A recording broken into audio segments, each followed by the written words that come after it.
ਐਸੇ ਸਮੇਂ ਚੰਡੀਗੜ੍ਹ ਵਿੱਚ ਪੰਜਾਬ ਕਾਂਗਰਸ ਭਵਨ 'ਚ ਖੜੇ ਆ।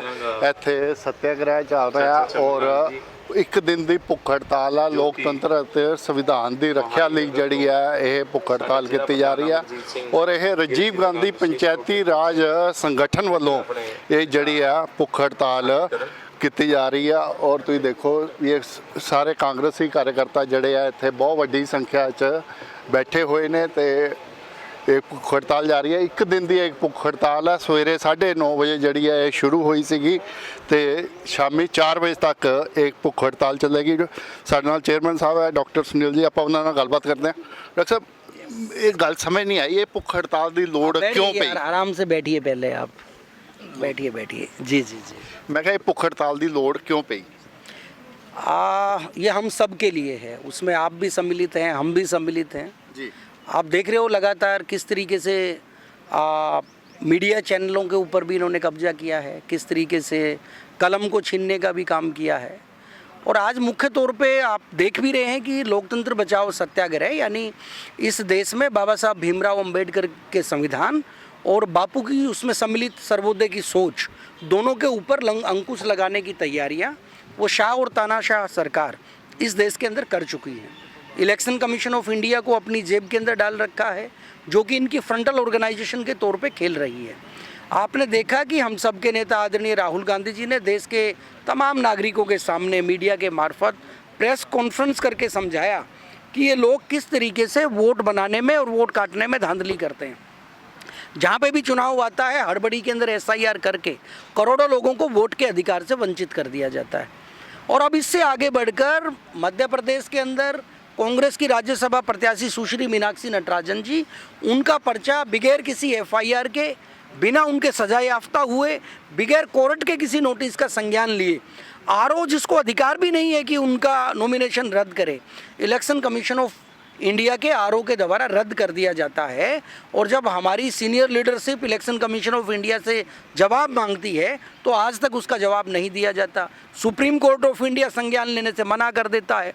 ये तमाम परिस्थितियां देखते हुए लगता है कि आने वाले समय में इस देश में एक party system Bharatiya Janata party बनाना चाहती है। वो बड़ी आतुर है कि डिलिमिटेशन हो, 2/3 बहुमत हमारे हाथ में आए और मनुस्मृति को इस देश के संविधान के रूप में लागू करें। आज राजीव गांधी पंचायती राज संगठन के 2 हमारे साथी सत्याग्रह के साथ साथ भूख हड़ताल के ऊपर बैठे हैं।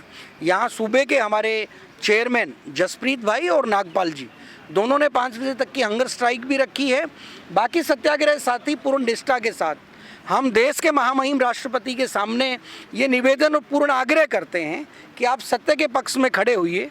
आज जो लोग अलोकतांत्रिक ताकतें देश के लोकतंत्र को ख़त्म कर देना चाहती हैं, आप उनके विरोध स्वरूप जो एक्शन आप ले सकते हैं आप लीजिए। और आपके चैनल के मार्फत मैं election commissioner of India Gyanesh Kumar ji, उनको भी आग्रह करना चाहूँगा कि आपको भी अगर कहीं भय लगता है कि भारतीय जनता पार्टी आपका कुछ बिगाड़ देगी, तो आप भी सत्याग्रही के तौर पे हमारे बीच में आके बैठिए। तो निश्चित तौर पे गांधी और अंबेडकर का जो विचार है वो आपको कहीं ना कहीं न्याय दिलाएगा। और ये भारत भावनाओं से भरा हुआ देश है। अगर आज आप देश के सामने माफ़ी मांग लोगे तो आपके आने वाली पीढ़ियों को जवाबदेही नहीं होना पड़ेगा। जब आपके छोटे छोटे तीसरी पीढ़ी स्कूल के अंदर जाएगी तो हज़ारों बच्चे सवाल करेंगे कि जब इस देश का लोकतंत्र लूट रहा था तो आपके दादा शाह और तानाशाह का साथ दे रहे थे। तो आपकी कई पीढ़ियों को इसका खामियाजा भुगतना पड़ेगा। आप आज सामने आइए, देश के लोकतंत्र को जिंदा रखने के लिए देशवासियों से माफ़ी मांगिए कि आपने गलत किया है लोकतंत्र का अहित करके। तो निश्चित तौर पे हम सारे सत्याग्रही साथी पूर्ण आग्रह के साथ, पूरी निष्ठा के साथ और साधनों की सूचिता रखते हुए देश भर के अंदर इस सत्याग्रह का आयोजन वो हम करेंगे। डॉक्टर साहब मैंने गल समझ नहीं आई, तुसी कह रहे हो भी ऐसी कोर्ट भी गए और वहाँ सुनवाई नहीं हुई, तो हम ये माने भी कोर्ट पे भी जो नियंत्रण है वो सरकार का है? देखिए बहुत सारी चीज़ें हैं जी। ऐसा, क्योंकि सर्वोच्च न्यायालय के बारे में कुछ भी टिप्पणी करना वो लोक हित के अंदर नहीं है, समाज हित के अंदर नहीं है। लेकिन ये भी सच है कि एक समय ऐसा आया कि जो चीफ जस्टिस ऑफ इंडिया, पूर्व जजेस जो सुप्रीम कोर्ट के थे, उनको भी मीडिया के सामने आके कहीं ना कहीं बयान देना पड़ा। आज RSS की विचार के लोग वो सारी लोकतांत्रिक संस्थाओं के अंदर भर चुके हैं। और आप देखोगे कि अलग अलग जगह पर अलग अलग लोकतांत्रिक संस्थानों के अंदर जो बड़े बड़े पदाधिकारी साथी हैं, वो कहीं आरएसएस के किसी बड़े नेता के दामाद हैं, किसी के समधी हैं, किसी के साथ उनका कोई और रिश्ता पाया जाता है। कोई आदमी इनके लिए गलत करता है तो उनको राज्यसभा भेजना या उनको कोई और बड़ा उपहार देना, वो भारतीय जनता पार्टी की परंपरा है। तो सुप्रीम कोर्ट ऑफ इंडिया ने ये कह के पल्ला झाड़ा कि आप सही चैनल से हमारे पास आओ। सही चैनल से आने के बाद मतलब कि आप पहले हाई कोर्ट में जाओ, लेकिन जब हाई कोर्ट में जाने का समय है वो तो 45 डेज का है। तब तक इन्होंने इलेक्शन कमीशन ऑफ इंडिया और सुप्रीम कोर्ट ने अगर चुनाव प्रक्रिया के ऊपर रोक लगा दी होती तो निश्चित तौर पे 45 दिन के बाद कोर्ट कोई ना कोई संज्ञान लेती। लेकिन सुप्रीम कोर्ट ने हस्तक्षेप करने से मना किया, सुनवाई से मना किया, और इलेक्शन कमीशन ऑफ इंडिया ने ये स्वीकारने से मना किया कि हमारे आरओ के पास तो ताकत ही नहीं है।